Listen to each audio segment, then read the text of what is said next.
Hi friends ఈ Sunday మా చిన్న పాప హాస్టల్ నుంచి ఇంటికి వచ్చినందుకు తనకి ఏం చేయాలమ్మా స్పెషల్ అంటే తనుండి నువ్వు ఎప్పుడు చేస్తావు కదమ్మా ఫ్రైడ్ చికెను అది చేయవా అమ్మ అని అడిగింది. సరే అని చెప్పి నేను చికెన్ తెప్పించి అందులోంచి కొన్ని మంచి పీసెస్ అంటే బోన్లెస్ పీసెస్ తీసుకొని ఈ రకంగా ఆయిల్లో బాగా డీప్ ఫ్రై చేసి పక్కన ఉంచుకున్నాను.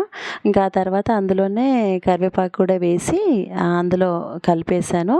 ఇంకో పక్కన ఇంకా పీసెస్ కలపడానికి ఒక పేస్ట్ చేయాలని చెప్పి నేను ఒక 2 ఎల్లిపాయ గడ్డలు, ఒక హాఫ్ ఎండు కొబ్బరి, అల్లం వెల్లుల్లి పేస్ట్, ఉప్పు, కారం, పసుపు అన్నీ మిక్సీ వేసి ఇంతకుముందు ఫ్రైడ్ చేసి ఉంచుకున్నాక ఆయిల్ మిగిలింది కదా, ఆ ఆయిల్లో ఈ పేస్ట్ వేసి ఇలా పచ్చి వాసన వెళ్ళేంత వరకు ఈ రకంగా కలుపుకొని ఇదివరకు మనం డీప్ ఫ్రై చేసి ఉంచుకున్న పీసెస్ని కూడా అందులో వేసి ఇలా కలిపేసుకోవాలి.